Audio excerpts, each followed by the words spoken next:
Ashama harka fuunee daawwattoota YouTube Isaaq Zeenuu hundi keessan nageenyi keenya kan kabajaaf jaalalaa bakkuma jirtanitti sinaadha qabu jecha egaan akkuma baratamee oduuf odeeffannoowwan haarawaadhaa fi waqtaawaa haala siyaasa biyya keenya keessa walitti corree kana simbiraan geenyu ta'a hanga xumura sagantaa keenyaatti akkan waliin turtan kabajaan isin affeerra.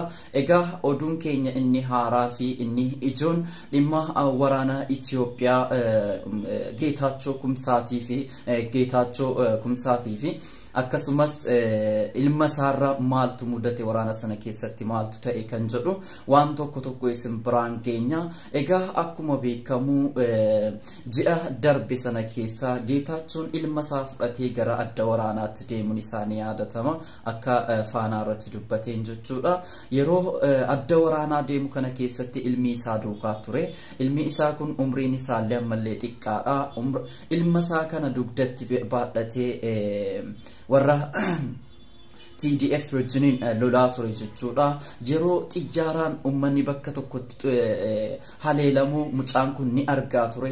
Yeroo ummanni hedduun isaa loltoonni hedduun isaa biratti ajjeefamu mucaan kun ni argaa ture. Abbaan isaa hin duune cinciisanii hin rafanii jedheeti sossobaa ture jechuudha. Osoo kanaan jiru boolla keessafa akkasumas dhagaa walakkaa guyyaa hedduudhaaf kan bulan jechuudha. Mucaan kun yeroo dubbatu abbaanis barana dubbateeti ture. Egaan bu'aan waraanni qabu kunu namoota kan lubbuu baasaa kan ammoo godaannisa seenaa abbaan biratti ajjeefamu caalaa wanti nama gaddisiisu hin jiru. Ijoollee umurii daa'ima biratti namoonni hangana ga'u ajjeefamu caalaa wanti nama gaddisiisu hin jiru jechuudha. Egaan akkuma beekamu waraana kana keessatti ijoolleen Oromoo kumaatamaan lakkaa'aman ijoolleen sabaaf sablammoota Itoophiyaa haadholiin ijoolleen haadha iyyeessaa hedduun isaanii akkuma argaa jirtan kana mucaan kun amma hin rafu.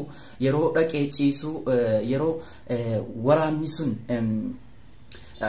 ayyariidhaan rukutamu sagalee xiyyaaraatu gurra koo keessa mataa koo keessa na dhufa jedha mucaan kun jechuudha. Yeroo dubbatu baay'ee kan nama gaddisiisuudha. Egaa mucaan kun gaafa guddatee jedhee sammuu isaa keessa yookaan nama nagaa ta'a kan jedhu baay'ee nama shakkisiisa jechuudha. Sababni isaa nama umriin hamma kana ga'u biratti namoonni baay'een akkas wareegamuun isaatu baay'ee kan nama gaddisiisuudha. Nuti umrii keenya kanaanuyyuu dhiiga xiqqoos yoo arginee jenneeti halkan irriminu hin qabu. Mucaa biyyi kana abbaan isaa akkuma beektan kuno isa kana maatiinis ni dubbataa jiru jechuudha. Egaa wanti xiinsammuu isaarra ga'e baay'ee kan nama gaddisiisudha dubbii keenya irratti jechuudha. Haa ta'u malee mootummaan yeroo wanni kun ta'u Geetaachoo jagnummaadhaan leellisee amma fakkeenyaa abbootii hedduu abbootii seena qabeessa ilmaan isaaniirraa kichuun kutamanii jedhan hedduutu jiru. Fakkeenya kan akka Hacaaluu Hundeessaa osoo ijoollee isaa wajjiniin taphatee osoo ijoollee isaatiif waan barbaade wajjiniin ciisee wajjin taphatee hin quufin mootummaan kun irraa nyaata jechuudha. Fakkeenya Hacaaluu fudhachuu dandeenya.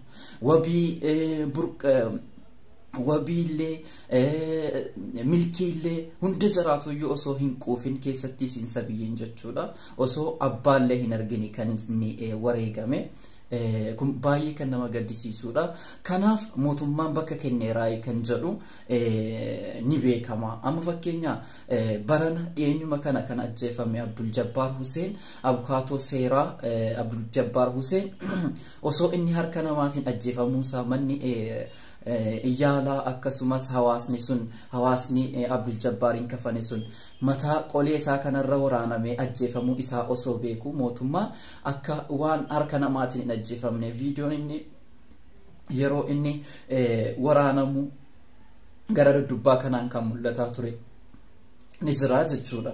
Egaan daawwattoota keenya warra kanaaf mootummaan maaliif bakka kennuu dide? Ilmaan jaraa ilmaan isaaniiti miti ilmaan jaraa jaran quuqnee haqni jaraawoo awwaalchi jaraan fakkeenya mootummaatu awwaalchise moo hawaasa isa jara jaallatantu awwaalchise?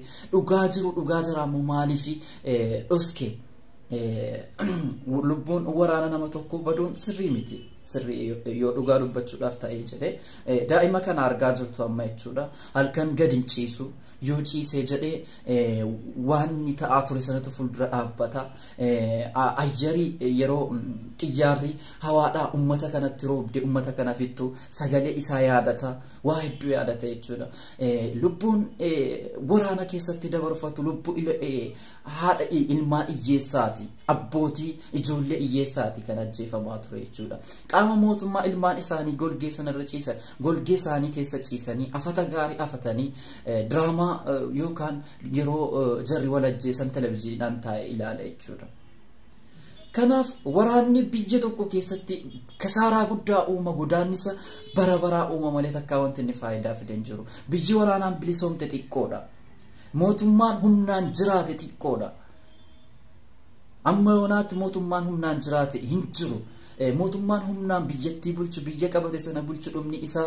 badiidha yoomuyyuu jechuudha kanaaf yaa jaraan guyyaa guyyaadhaan mana hidhaa keessaa dargaggoota Oromoo baasanii ajjeesuun abbootii abbaa artistoota abbootii ijoolleen keessan waraana keessa jirti jechuudhaan ijoolleen keessan shaneedha jechuudhaan namoota meeqatu guyyaa guyyaatti ajjeefamaa jira namoota meeqatu iyyuu guyyaa guyyaatti ajjeefamee reeffa isaaniillee guyyaa har'aa dargaggoon kun amma fakkeenya ajjeefamee Amboodha mana hidhaa keessatti dararamaa mana hidhaa Qaalitti Qilintoo edde inni hin dhaqee hin hidhamin hin jiru erga mootummaan kun galee illee jechuudha dheengadda dhiyeenya mana hidhaa keessaa ba'ee Amboo keessatti ajjeefame du'aa isaallee reeffa isaallee jechuudha akka maatiin hin fudhanneef hanga yoonaatti fuudhamee hin awwaalamne dargaggoon suuraa irratti argaa jirtan kun jechuudha dargaggoowwan sadii dheengadda Naqamtee keessatti ajjeefaman mana hidhaa keessa turanii dargaggoota falmattoota ijoollee adda duree ijoollee haadha hiyyeessaa